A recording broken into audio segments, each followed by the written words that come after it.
छठा वैश्विक आपदा प्रबंधन सम्मेलन आगामी 28 नवंबर से 1 दिसंबर 2023 तक राजधानी देहरादून में आयोजित किया जाएगा। सम्मेलन में आपदा प्रबंधन के क्षेत्र में देश और दुनिया भर के विशेषज्ञों के बीच मंथन होगा। आज देहरादून में पत्रकारों से बातचीत में मुख्यमंत्री पुष्कर सिंह धामी ने यह जानकारी दी है। उन्होंने कहा कि इस सम्मेलन का प्राथमिक उद्देश्य हिमालयी पारिस्थितिकी तंत्र और समुदायों पर ध्यान केंद्रित करते हुए जलवायु परिवर्तन और आपदा प्रतिरोध की चुनौतियों पर चर्चा करना और उनका समाधान करना है। उन्होंने कहा कि सम्मेलन को और अधिक प्रभावी बनाने के उद्देश्य से प्रदेश के विभिन्न विश्वविद्यालयों, महाविद्यालयों, विद्यालयों सहित विभिन्न संस्थानों में आपदा प्रबंधन के विशेष सत्रों का आयोजन किया जाएगा। साथ ही आपदा प्रबंधन के प्रति जागरूकता फैलाने के लिए विभिन्न कार्यशालाओं का आयोजन भी किया जाएगा। बागेश्वर जिले के स्यूनी गांव में कल दोपहर आए भूकंप के कारण 2 आवासीय मकान आंशिक रूप से क्षतिग्रस्त होने की सूचना है। भूकंप से अल्मोड़ा जिले के कई पुराने मकानों में भी दरारें आई हैं। जिला प्रशासन क्षतिग्रस्त भवनों का आकलन करने में जुटा हुआ है। ड्रग तस्कर गैंगस्टर कपिल देव की 50 लाख रुपए की संपत्ति पुलिस ने सील कर दी है। देहरादून के वरिष्ठ पुलिस अधीक्षक अजय सिंह ने बताया कि आरोपी के खिलाफ जिले के विभिन्न थानों में गैंगस्टर एक्ट के साथ साथ मारपीट, लूट, चोरी और मादक पदार्थ तस्करी के कई मामले दर्ज हैं। हरिद्वार जिले के भगवानपुर ब्लॉक के ग्राम पंचायत हल्लुमजरा में ग्राम प्रधान के उपचुनाव के लिए कल मतदान होगा। प्रादेशिक निर्वाचन क्षेत्र के अंतर्गत निवास करने वाले सभी मतदाताओं के लिए कल सार्वजनिक अवकाश घोषित किया गया है। कृषि मंत्री गणेश जोशी ने पिथौरागढ़ में आगामी 11 व 12 अक्टूबर को प्रधानमंत्री नरेंद्र मोदी के प्रस्तावित दौरे को लेकर स्टेडियम का स्थलीय निरीक्षण कर व्यवस्थाओं का जायजा लिया। पौड़ी की अपर जिलाधिकारी ईला गिरी ने जिले में चल रहे विकास कार्यों को गुणवत्ता के साथ पूरा करने के निर्देश दिए हैं।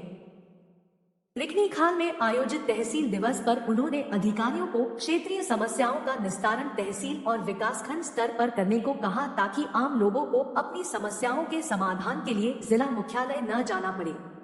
संकल्प सप्ताह के अंतर्गत आकांक्षी विकासखंड जन कल्याणकारी कार्यक्रमों के अंतर्गत पौड़ी जिले से चयनित आकांक्षी ब्लॉक विकासखंड दुगड्डा के विभिन्न स्वास्थ्य केंद्रों में स्वास्थ्य मेलों का आयोजन किया गया। इस दौरान 327 मरीजों की जांच की गई। मेले में 140 आभा आईडी और 17 आयुष्मान कार्ड बनाए गए।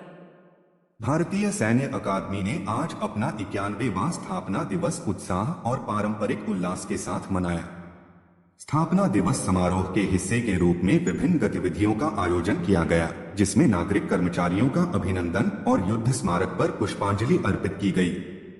इस अवसर पर भारतीय सैन्य अकादमी के कमांडेंट लेफ्टिनेंट जनरल वी के मिश्रा ने सेवा और सिविलियन कर्मचारियों से अकादमी को और भी अधिक गौरव दिलाने के लिए समान उत्साह और तालमेल के साथ काम करने का आह्वान किया। IMA 1 अक्टूबर 1932 को अस्तित्व में आया था और पिछले 90 वर्षों में अकादमी की प्रशिक्षण क्षमता 40 से बढ़कर 1650 हो गई है। अब तक अकादमी से 64,862 जेंटलमैन कैडेट अधिकारी के रूप में उत्तीर्ण हुए हैं, जिनमें 34 मित्रवत विदेशी देशों के विदेशी जेंटलमैन कैडेट भी शामिल हैं।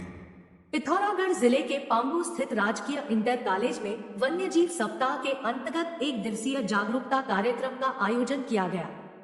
अल्मोड़ा के गोविंद बल्लभ पंत राष्ट्रीय हिमालयी पर्यावरण संस्थान की ओर से आयोजित इस कार्यक्रम में वन्यजीव सप्ताह के महत्व, संरक्षण प्रयासों और जनमानस की भागीदारी के साथ ही संस्थान द्वारा भारतीय हिमालयी क्षेत्रों में किए जा रहे प्रयासों और शोध परियोजनाओं की जानकारी दी गई।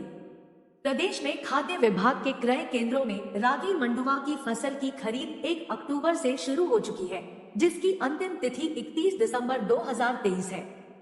इसके साथ ही इस वर्ष रागी की फसल का न्यूनतम समर्थन मूल्य 3,846 रुपए प्रति कुंतल रखा गया है। खाद्य मंत्री रेखा आर्या ने यह जानकारी दी है। उन्होंने अधिकारियों को फसल का मूल्य किसानों को निर्धारित 72 घंटे के अंदर देने के निर्देश दिए। उन्होंने कहा कि लापरवाही बरतने वाले अधिकारियों पर सख्त कार्रवाई की जाएगी। श्रीमती आर्या ने कहा कि मोटे अनाजों को आगे बढ़ाने के लिए राज्य सरकार तत्पर है। उन्होंने कहा कि मोटे अनाज के उत्पादन से पहाड़ी जिलों में हो रहे पलायन पर रोक लगेगी। चमोली जिले के देवाल विकासखंड में मेरी माटी मेरा देश अभियान के तहत मिट्टी को नमन वीरों का वंदन कार्यक्रम आयोजित किया गया। इसमें क्षेत्र के 18 स्वतंत्रता संग्राम सेनानियों और शहीद परिजनों को सम्मानित किया गया। कार्यक्रम में स्कूली बच्चों के साथ ही महिला मंगल दल की ओर से सांस्कृतिक कार्यक्रमों की प्रस्तुतियां भी दी गई।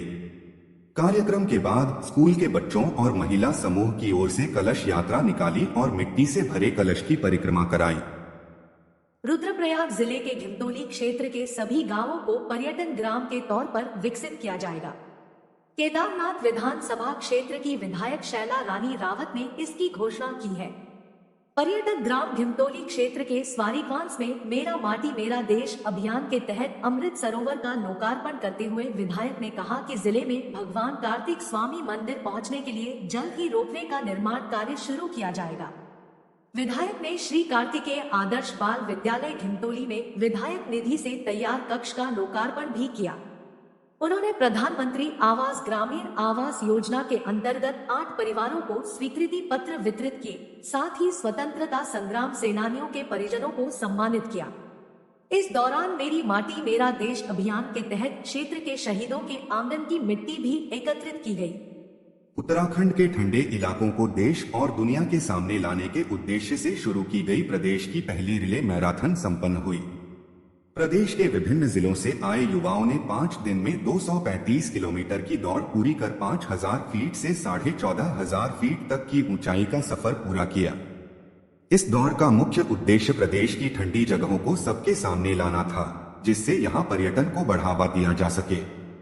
गौरतलब है कि इस रिले दौड़ की डॉक्यूमेंट्री भी बनाई गई है, जिसका जल्द ही विभिन्न माध्यमों से प्रसारण किया जाएगा। चमोली के जिलाधिकारी हिमांशु खुराना ने बद्रीनाथ और हेमकुंड यात्रा को सुचारू तरीके से संचालित करने के संबंध में अधिकारियों के साथ बैठक की। इस दौरान उन्होंने तीर्थयात्रा में श्रद्धालुओं की बढ़ती संख्या के मद्देनजर यात्रा मार्गों पर सभी तरह की सुविधाएं दुरुस्त करने के निर्देश दिए। उन्होंने हेमकुंड यात्रा मार्ग पर स्ट्रीट लाइट, पैदल मार्ग चौड़ीकरण, पशु शेड और शौचालय निर्माण के लिए प्रस्ताव तैयार करने को कहा। यात्रा मार्ग को स्वच्छ रखने पर जोर देते हुए जिलाधिकारी ने नगर निकायों को शौचालयों में बिजली पानी की आपूर्ति के साथ नियमित सफाई रखने के निर्देश दिए। उन्होंने परिवहन अधिकारी को वाहनों की फिटनेस की जांच करने और पुलिस के साथ संयुक्त चेकिंग अभियान चलाते हुए ओवरलोडिंग के खिलाफ सख्त कार्रवाई करने के निर्देश भी दिए। प्रदेश के कारागारों में श्रम नियोजित बंदियों के न्यूनतम मजदूरी दरों को बढ़ाने का निर्णय लिया गया है। कुशल मजदूरी के लिए दैनिक पारिश्रमिक 67 रुपए से बढ़ाकर 85 रुपए, अर्धकुशल के लिए 52 रुपए से बढ़ाकर 65 रुपए और अकुशल के लिए 44 रुपए से बढ़ाकर 55 रुपए करने को मंजूरी दी गई है। मुख्यमंत्री पुष्कर सिंह धामी की अध्यक्षता में हुई जेल विकास बोर्ड की बैठक में यह निर्णय लिया गया। बैठक के दौरान मुख्यमंत्री ने कारागारों में बंदियों के स्वास्थ्य की देखभाल के लिए रिक्त 11 चिकित्सकों के पदों की उपलब्धता के लिए कैबिनेट में प्रस्ताव लाने के निर्देश दिए। उन्होंने राज्य के सभी कारागारों में बेकरी यूनिट की स्थापना करने को भी कहा। राजधानी देहरादून में आयोजित राष्ट्रीय एकलव्य मॉडल आवासीय विद्यालय सांस्कृतिक, साहित्यिक और कला उत्सव 2023 के दूसरे दिन आज छात्रों ने अपनी कला का प्रदर्शन किया। इससे पहले कल महाराणा प्रताप स्पोर्ट्स कॉलेज में राष्ट्रीय आदिवासी छात्र शिक्षा समिति के तत्वावधान में आयोजित इस कार्यक्रम का शुभारंभ केंद्रीय जनजातीय मामलों के मंत्री अर्जुन मुंडा और मुख्यमंत्री पुष्कर सिंह धामी ने किया। इस अवसर पर मुख्यमंत्री पुष्कर सिंह धामी ने कहा कि ऐसे आयोजन आदिवासी छात्रों को नया मंच उपलब्ध कराते हैं। आदिवासी छात्रों के उत्थान पर जोर देते हुए मुख्यमंत्री ने कहा कि राज्य सरकार जनजातियों के आर्थिक व सामाजिक विकास और उनके संरक्षण के लिए काम कर रही है। इस अवसर पर केंद्रीय मंत्री अर्जुन मुंडा ने कहा कि इस तरह के कार्यक्रम जनजातीय छात्रों के विकास के लिए उपयोगी साबित होंगे। उन्होंने कहा कि केंद्र सरकार देश भर के छात्रों को एक मंच देकर उनकी प्रतिभा को निखारने का काम कर रही है। गौरतलब है कि इस 4 दिवसीय कार्यक्रम में देश भर से 1500 से अधिक एकलव्य मॉडल आवासीय विद्यालय के छात्र भाग ले रहे हैं। केंद्रीय संचार ब्यूरो, सूचना एवं प्रसारण मंत्रालय की ओर से पौड़ी जिले में मेरी माटी मेरा देश, प्रधानमंत्री विश्वकर्मा योजना, स्वच्छता ही सेवा और गांधी जयंती पर आधारित 2 दिवसीय कार्यक्रम आयोजित किया गया। इस कार्यक्रम में छात्रों के लिए चित्र प्रदर्शनी, गोष्ठी, भाषण, चित्रकला और निबंध प्रतियोगिताएं आयोजित की गई। राजमती देवी इंटर कॉलेज में आयोजित इन प्रतियोगिताओं में 4 विद्यालयों के 120 से भी अधिक छात्र छात्राओं ने हिस्सा लिया। साथ ही बाल विकास विभाग द्वारा मिलेट्स पर प्रदर्शनी लगाई गई और बच्चों का स्वास्थ्य परीक्षण किया गया। उत्तराखंड के पर्वतीय अंचल में स्थानीय उत्पादों को नई पहचान दिलाने के लिए टिहरी जिले के मुनिकी रेती स्थित पूर्णानंद खेल मैदान में पहली बार राष्ट्रीय सरस आजीविका मेला 2023 आयोजित किया जा रहा है। मेले में विभिन्न राज्यों से आए स्वयं सहायता समूहों के स्टॉल लगाए गए हैं। 10 दिवसीय राष्ट्रीय मेले के उद्घाटन अवसर पर शहरी विकास एवं आवास मंत्री प्रेमचंद अग्रवाल ने कहा कि मेले का उद्देश्य स्थानीय उत्पादों को प्रोत्साहित करना है। उन्होंने मेले में आए लोगों से स्थानीय उत्पादों की खरीदारी कर स्वयं सहायता समूहों को लाभ पहुंचाने की अपील की। इस मौके पर वन एवं पर्यावरण मंत्री सुबोध उनियाल ने कहा कि राज्य सरकार स्वयं सहायता समूहों को विकसित कर स्वरोजगार के अवसर प्रदान कर रही है। जिलाधिकारी मयूर दीक्षित ने बताया कि मेले में 19 राज्यों के 116 स्वयं सहायता समूह के लगभग 313 सदस्य हिस्सा ले रहे हैं।